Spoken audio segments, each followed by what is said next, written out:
Ну, а вопрос, вот если вы преподаете, ну, да, вы же преподаете поэзию, псалмы, там все. Ну, что вы думаете конкретно по поводу барабанов? So, if you are teaching such subject as, psalm, chord, which connected with music, so what do you think about drums? That's your question. I knew this was going somewhere.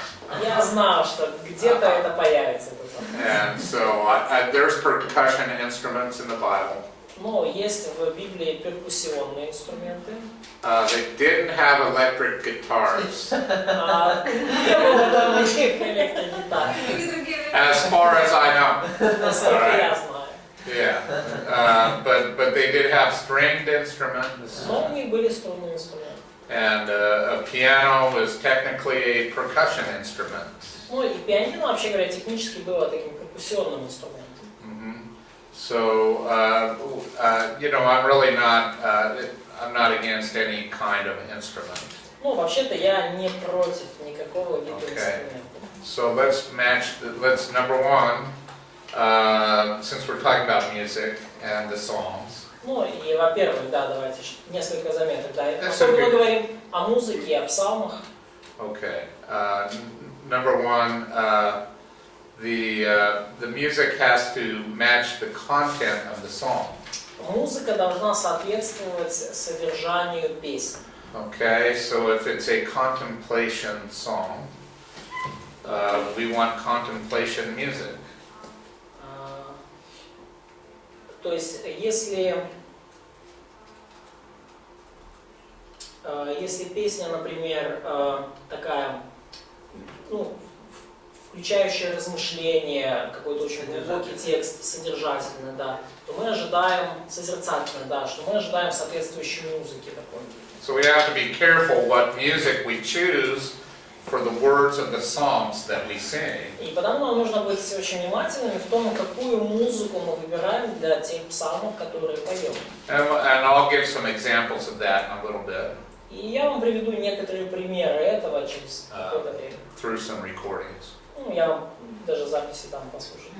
Okay, so for in fact, let's go to Psalm 90. Ну, например, давайте вот Псалом 89. Let's see.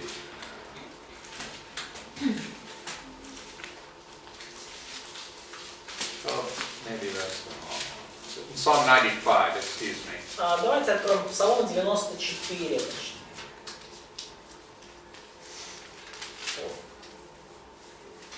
Come, let us sing for joy to the Lord. Yes. What translation do you use for it? New American Standard is Okay, so usually for Old Testament will be New American Standard. Okay. Okay, what kind of music should we put to this song? Хорошо, какого рода музыку стоит использовать для этого псалма? Какой? 5 или 94. Kind of triumphant, kind of. Right.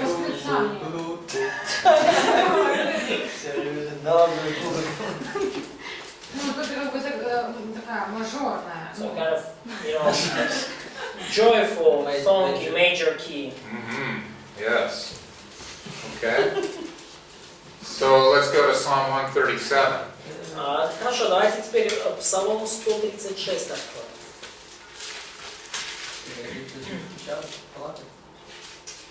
By the rivers of Lebanon, yes.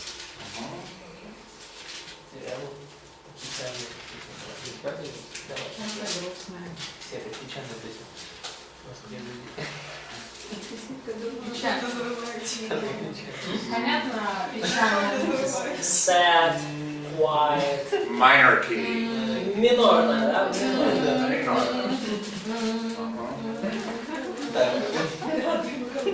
In fact, we might talk about Psalm 137. So we should match the music, you know, the tone of the music to the content, to the words.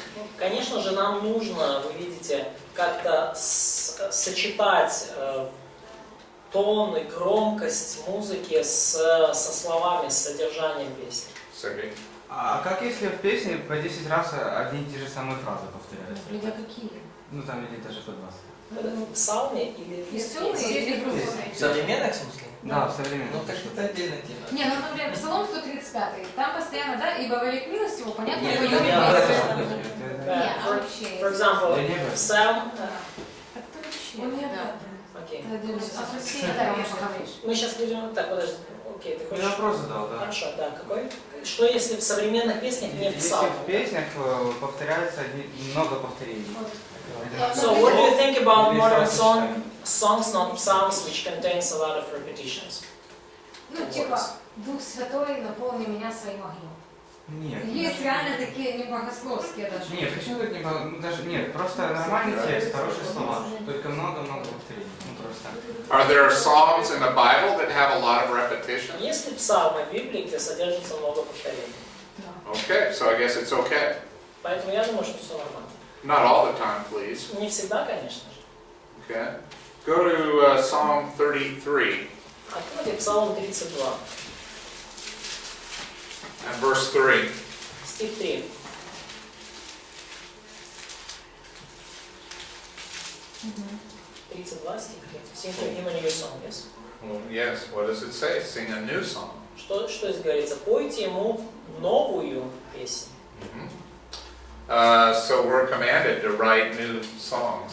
Потому нам повелено писать новые песни. So we're not restricted to just what's written in the Bible. И мы не ограничиваемся лишь тем, что написано в Библии. In the second line, what does it say? А во втором стихе что сказано? На инструменты музыкальные. To use musical instruments. How should we use them? Как? Ниже, ну, в третьем, настроенное с восклицанием. Это третий. Does it say like skillfully? Это in verse 3 or verse? Yeah, second line of verse 3. Да, Play третья, skillfully. да, вторая строчка третьего стиха. Yes, стройно поется, да, то есть как бы с и But do it very well. то есть играйте, но играйте хорошо. And so we shouldn't be sloppy. То есть нам нельзя, ну, скажем так, ну, абы как играть. Самодеятельно. So Psalm 137, maybe acoustic with just the accompaniment of a flute or a stringed instrument. Ну, вот, поэтому Псалом 136, может быть, это просто там акустическая гитара, может быть, еще с флейтой или там скрипочкой, каким-то струнным инструментом. What about Psalm 95? А что насчет Псалма 94? Electric music okay? Ну, электронная музыка нормально? Well, I think it'd be great for Psalm 95. Я думаю, что это будет замечательно для Псалма 94. I think you should shout. Я думаю, вам нужно восклицать, кричать громко. Any other questions about music in the Psalms? What, you know, Есть ли какие-то instruments? вопросы anything? по музыке, песням, инструментам? Как по поводу того, что в церквях используют песни для того, чтобы люди покаялись в плане эмоционального влияния на человека? So what do you think about using some kind of emotional songs in some churches, especially during the altar call? So to kind of encourage people to, you know, Emote. give their life to Jesus. Okay, so let's talk about emotion and singing. Давайте поговорим об эмоциях и пении. Psalm 137. Псалом 136. In the second line, Во второй строчке. by the rivers of Babylon, there we sat and wept. На приреках Вавилона, первый стих, там сидели мы и плакали, When we remembered Zion. когда мы вспоминали о Сионе. Okay. So let's say that someone who was there during the first days of the exile. Вот. Подумайте о тех, кто был там в Вавилоне в первые дни, в первые годы изгнания. Many of your family and friends have been killed. Многие из членов вашей семьи или ваши друзья оказались убитыми. You've been uprooted and moved to a new country. Вас просто сняли с места и переселили в другую страну. And so this is the song that was written И вот эта песня, которая была написана вот в это время, to remember that. чтобы помнить об этом. And if you sang it 10 years after it happened, И если вы поете это 10 лет спустя после событий, would you still be emotional? будет ли она все так же полна эмоций? Probably. Наверное. So it's okay to emote. И поэтому это нормально испытывать чувства и эмоции. After all, let us sing and rejoice. So we're happy, we rejoice. И, с другой стороны, да, опять же, когда поется, что пойте с радостью, с восклицанием, то, это что же? Эмоции, чувства, радости. Okay, so the music matches the content. И поэтому, да, первое, да, музыка должна соответствовать содержанию. Major key for Psalm 95. Minor key for Psalm 137. То есть мажорная тональность для Псалма 94, минорная для Псалма 136. Okay, so sure, music is designed to stimulate emotion. И, конечно же, музыка создана для того, чтобы пробуждать какие-то чувства. However, I know what they're doing in altar calls. И так или иначе, я знаю, что бывает, люди делают во время призыва к покаянию. And of course, the most important thing we do in any ministry or worship service is we think. И, конечно же, самое важное, что мы делаем при любом служении, в том числе и служении поклонения, богослужении, это мы думаем. God looks on the heart. И Бог смотрит на наше сердце. And sometimes I think that the heart of some people is about numbers. И, как мне иногда кажется, у некоторых людей иногда сердце больше сфокусировано на числах. And sometimes that's what church service is about, to get more people to their altar call. И порой именно церковное богослужение превращается в такую гонку чисел, то есть как можно больше людей вытащить на призыв к покаянию. To count the number of people that they baptized. Посчитать, сколько людей они покрестили. In the last month of the last year. И, за последний месяц или последний год. And that's not a very good motive. И это не самый лучший мотив. So what kind of music you're choosing and why you're choosing it is important. И потому, какого рода музыку вы выбираете и почему вы ее выбираете, это важно. Yeah, so I hope that helps a little bit. Я надеюсь, это немножко помогает. Yeah, but repetition's the same way. There are some psalms that have repetition. То же самое с повторениями. Есть песни, в которых есть повторение. And there are psalms that have no repetition. Псалмс. Да, и есть псалмы, где есть повторение, есть псалмы без повторений. Okay. Еще Let's- вопрос. Дальше. Когда мы поем в церкви, к примеру, мы можем петь, как есть текст, и мы поем его автоматически, даже не осознавая слова, которые мы поем. Насколько это правильно делать? So, we sing in church and the song is familiar. Sometimes it seems like we're singing on our autopilot. So we just sing lines which are familiar for us, and we are not meditate on them. We are not. Okay. So let's talk about two kinds of repetition. Давайте поговорим о двух родах повторения. Okay. Sometimes you repeat something so often that you forget it. You forget the meaning. И бывает так, во-первых, да, что иногда вы так часто что-либо повторяете, что начинаете забывать содержание. То есть вы начинаете терять из виду содержание. Autopilot. Автопилот. Sometimes you repeat things in a different way. Иногда вы повторяете, но по-разному. Same concept, different words. Та же концепция, но разные слова. Okay. There are 3 kinds of parallelisms: Есть, помните, да, 3 вида параллелизма. synonymous, Синонимический, antithetic, антитетический, and then the synthetic. и синтетический. All 3 of those are kinds of repetition. И все они, между прочим, это своего рода повторение. But they say things with different words. Но повторяются одни и те же идеи разными словами.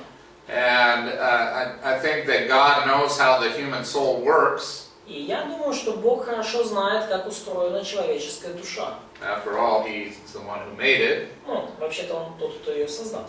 So these help us remember things. И это повторение помогает нам запоминать многое. So no, you shouldn't sing the same songs over and over and over again. You should not sing the same songs. Ну, конечно же, вам не стоит, наверное, петь одни и те же песни снова и снова и снова и снова. In our church, we do something. Ну, в нашей церкви мы кое-что делаем. We have a deacon introduce each song that we sing. Диакон представляет, скажем, делает небольшое такое выступление каждой песни, которую мы поем. And he tells us about the author and the circumstances of the writing of the song. И он говорит нам об авторе и об обстоятельствах, в которых песня была написана. And talks about how we should be reminded of the principles in the words. И напоминает нам о том, как бы, какие принципы, какие идеи, вот, ну, как нам нужно понимать вот то, что заложено смысл в песне. So I don't know if we have all the same hymns, but there is a song in English called "It Is Well with My Soul." И я не знаю, если у нас, ну, повторяются ли вот у нас эти песни, ну, знаете ли вы песню «Ты со мной, да, Господь, течет ли жизнь мирно?» It is well. Течет ли жизнь мирно? Yes.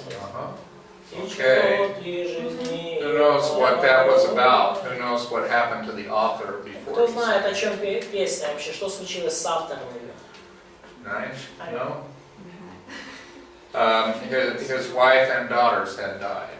Его супруга и дочь погибли в shipwreck, yes? No. В кораблекрушении. So when we sing that, we sing it when we've gone through sorrows. И когда мы поем эту песню, мы словно проходим с автором через его скорбь. So sing. Или песня о Grace, о благодати, тоже автор. Or Making Grace. Amazing Grace. Sure. Yeah, he was a slave trader. Да, человек, который торговал рабами. He needed a lot of forgiveness. И ему требовалось много прощения. Yeah. So these are some good examples of the kind of music that we play and the reason that we use music. И это хороший пример того, ну, какую музыку нам играть и по каким причинам нам нужно использовать музыку. Let's talk about Psalm 40. Хорошо, давайте поговорим о Псалом 39. Psalm 40 is an example of a prophetic psalm. Псалом 39, да, то есть, да, 39 это пример пророческого псалма.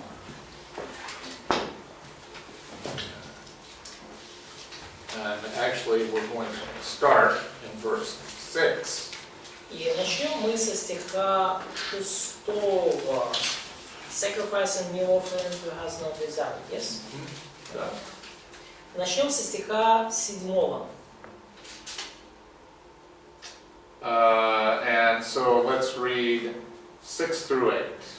И давайте прочитаем с 7 по 9 стих. Oh no, 6 through 9. Даже 9.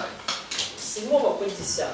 Жертвою приношення ти не схотів, ти розкрив мені уші, цілував мені жертву покутної, ти не жадав. Тоді я сказав, ось я прийшов із злої книжки, про мене написаний. Твою волю чинити, мій Боже, я хочу, і закон твій в мене в серці. до 10 стиха. Я проповідував правду у великому зборі, до своїх уст не ув'яснюю я, Господи, знаєш ти. Спасибо. What is the scene? Where is this taking place? Где мы это видим? Где это происходило, описанное здесь? Евреи. In Hebrews? In Epistle to Hebrews? No, what location? Место, в котором происходили здесь описанные события. Географическое место? There's a clue in the text in verse 9. Что вот здесь, ну то есть зацепка в тексте это стих 10. And when is this taking place? Когда и где это произошло, то, что здесь описано. Когда извлек из страшного зла. Собрание. Я возвещал правду твою в собрании великом. Это, ну, Я не возбраняю храме слова. или где-то Ну, случайно в храме, когда он Исаия читал, нет? So it's in a synagogue when he read в синагоге Isaiah, the passage from Isaiah. Okay. Now, let's go to Hebrews 10:5. Хорошо, теперь давайте откроем Евреям 10:5. And just don't repeat the psalm, but just the introduction that the writer of Hebrews gives us. Ну и не перечитывайте все, просто вступление, которое дает автор послания к евреям в 5 стихе. Тому доходячи світ, він говорить, жертви і приношення ти не схотів, але тіло мені приготував. So it says, therefore, when he comes into the world. То есть сказано, да, посему Христос, входя в мир. Now that's not anywhere found in Psalm 40. Ну и мы ничего подобного не видим в Псалме 39. So what's he talking about? Но о чем же он говорит? About incarnation.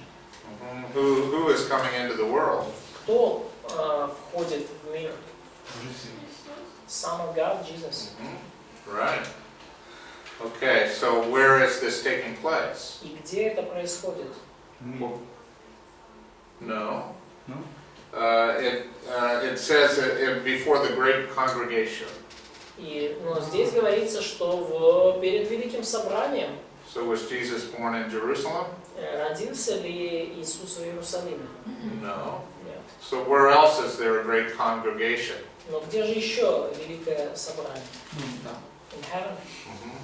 Okay, so the scene is in heaven.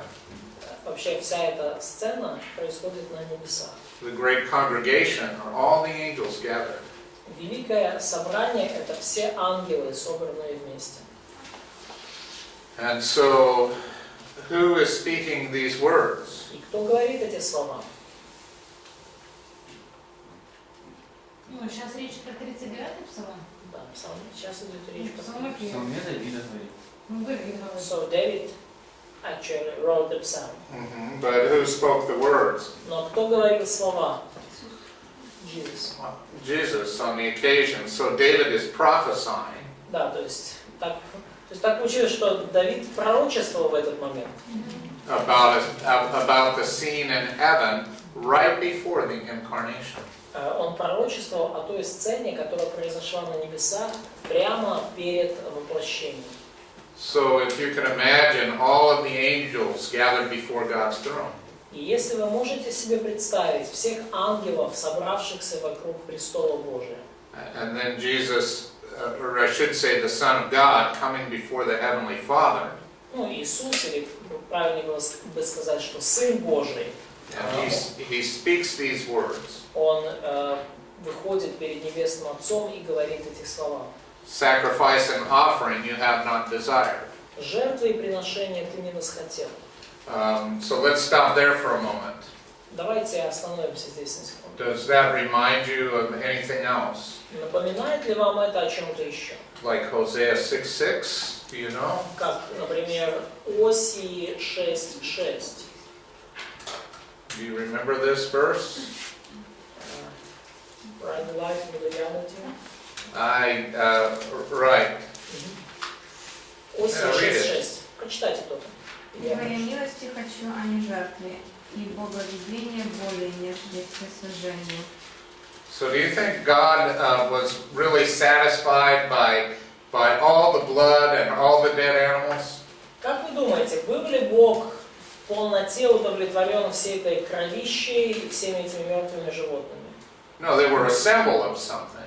Да, все это было символом чего-то. All right, but God doesn't like big piles of dead animals. Но Богу совершенно не нравятся сами по себе просто большие кучи убитых животных. Okay, so he's not satisfied by that. Do you know the word propitiation? Он не удовлетворен этим. Знаете ли вы слово умилостивление? Нет, Дэниел. И акт это знаем. А?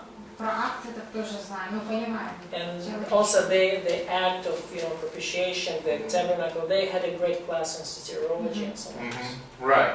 Right. So you understand that it's really only the Son's sacrifice that will satisfy the justice of God. И вы понимаете, что только жертва Сына могла в полноте удовлетворить Божью справедливость. So isn't it interesting that when Jesus, right before he becomes man, he says this. И не интересно ли это, что прямо вот перед тем, как стать человеком, Иисус сказал вот эти слова.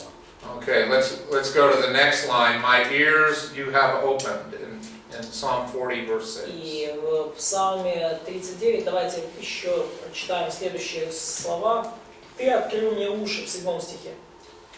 Okay, it actually in the original Hebrew it says dug, like God shaped the ear, like he made the shape of it. Да, то есть и в оригинальном еврейском как ты мне просто вот как вылепил, сформировал уши. Like a sculptor.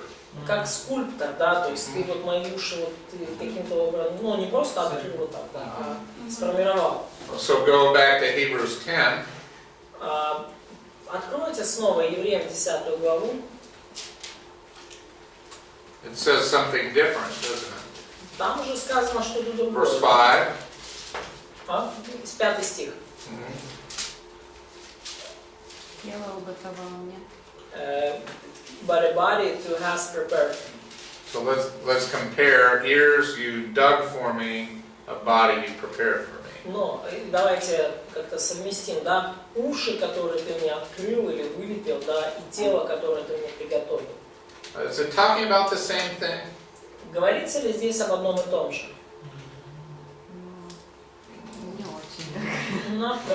Okay, so the ear is one part of the body. Ну да, уши это как бы одна часть тела. Okay, so it's a substitution of the part for the whole. Да, то есть это заместительная часть за все. So making one part of the body can stand for the whole body. И, в общем-то, и создание одной части тела, в принципе, оно, заменяет или представляет создание всего тела. Was Jesus just an ear? Был ли Иисус всего лишь таким одним большим ходячим ухом? Like when you saw him, there was just an ear there, Когда вы его видели, видно было только ухо. Два уха. Голова и рук. He's having 2 ears. Это у нас так говорят, типа, тупик человек. Или это что забывать, голова и два уха. So we're not misquoting here. There's not a mistake or anything, right? Мы здесь не используем цитату ложно. Это не ошибка какая-то. Yeah. Let's go on to verse 7 in Psalm 40. И давайте в 8 стих, 8 стих 39 псалма. And let's see, we're supposed to stop soon, right? Okay, just one moment. Нам нужно скоро остановиться, но еще один момент. Then I said, behold, I come, and the scroll of the book it is written of me. Тогда я сказал, вот иду, в свитке книжном написано о мне. Okay. What's the scroll? Okay, well, let's talk about that. Давайте об этом поговорим. It's the Hebrew word Megillah. Еврейское слово могила. And it's actually talking about a small scroll. И говорится здесь о небольшом свитке. Okay, so picture a scroll. Ну, представьте себе свиток. Okay, when you're at the beginning of the scroll, this side over here is small and this side over here is big because everything's rolled up. Когда Right? вы начинаете только читать свиток, то, ну, сразу So верхняя big, часть маленькая, small. нижняя большая. Да? Okay, so this is talking about the small side of the scroll. И поэтому вот здесь это слово говорит о малой стороне свитка. And it means that right in the very beginning of the scroll. То есть о самом начале свитка. То есть идея в том, что вот написано в самом начале свитка. So in the Hebrew mind, how many books are in their library? Но in Hebrew... Yeah, like for an ancient Hebrew, how many books did they have? Хорошо, но вот в среднестатистического еврея сколько книг или свитков у них было в библиотеке? Один. Одна. Well, один with piat, right? Yeah. Да, Yeah. одна, которая состояла из 5. Yeah, right. So there's one book with 5 parts to it, Была одна большая книга с 5 частями. but it's all one scroll. Но это все был один свиток. Okay, so at the very beginning of the Bible, does it talk about Jesus? В самом начале Библии говорится ли что-то об Иисусе? If you told me where's the earliest mention of the Savior, where would you say it Когда, is? если я вас спрошу, да, когда самое раннее упоминание о Спасителе, что вы скажете? Бытие 3:15. Genesis 3:15. Okay, so Genesis 3:15. 3:15. So Genesis 3:15 and the little part of the scroll. Бытие 3:15 это небольшая часть свитка, да? Да. Yeah. So he's saying even in the very beginning, it talked about me. То есть он говорит, по сути, даже в самом начале уже этого свитка обо мне написано. Okay, so let's go ahead and take a break and we'll keep talking about this song when we come back. Давайте сделаем перерыв и вернемся и продолжим говорить.